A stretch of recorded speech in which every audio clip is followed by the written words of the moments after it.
Selama pandemi COVID-19, Polres Ponorogo menangkap 21 orang dalam berbagai kasus.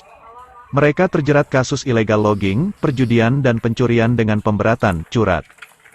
Dari ke-21 tersangka tersebut, terinci dari 8 tersangka kasus perjudian, 6 tersangka kasus pencurian dengan pemberatan dan 7 tersangka kasus illegal logging, kata Kapolres Ponorogo, AKBP Muhammad Nur Aziz, Selasa, tanggal 9 Juni tahun 2020. Dia menerangkan, untuk illegal logging ada 2 kasus yang diungkap. Kasus pertama dilakukan oleh 6 tersangka di kawasan hutan Desa Prajegan, Kecamatan Sukorejo, Kabupaten Ponorogo. Ini ditangkap di Jalan Halim Perdana Kusuma. Saat itu petugas Satlantas sedang patroli dan mendapati ada truk membawa puluhan kayu, terangnya. Untuk kasus illegal logging kedua, dilakukan 2 tersangka yaitu Kardi dan Karto.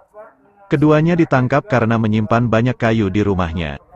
Alasannya kayu itu untuk membuat kursi dan untuk kepentingan pribadi, jelas alumni Akpol tahun 2002 ini.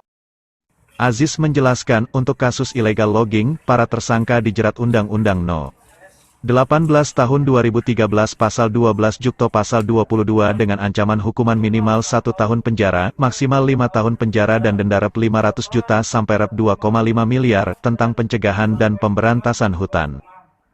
Kemudian kasus kedua merupakan kasus curat di wilayah Ponorogo Kota dengan pelaku berinisial R. Pada Mei, pelaku R masuk ke rumah Indarto di Kelurahan Keniten, Kecamatan Ponorogo Kota dengan cara mencongkel pintu.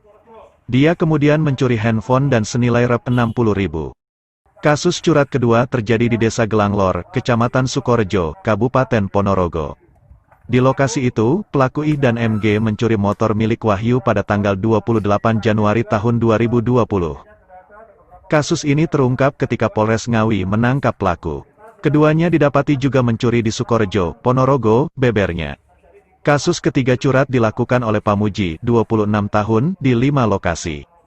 Dia tertangkap basah saat mencuri di rumah Rohana. Terakhir kasus perjudian yang melibatkan 4 tersangka. Pertama adalah judi remi di Desa Nambang Rejo, Kecamatan Sukorejo.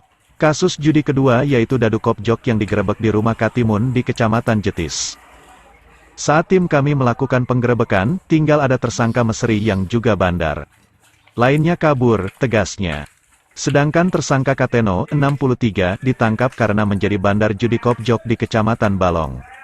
Lalu masih judi Dadu Kopjok dengan tersangka bersama Tukimim di Kecamatan.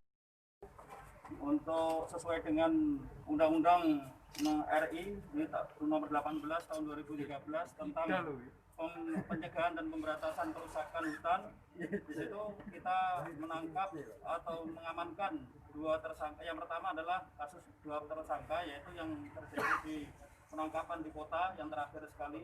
Kita ada 2 tersangka, 1 pemilik dan 1 yang sopir.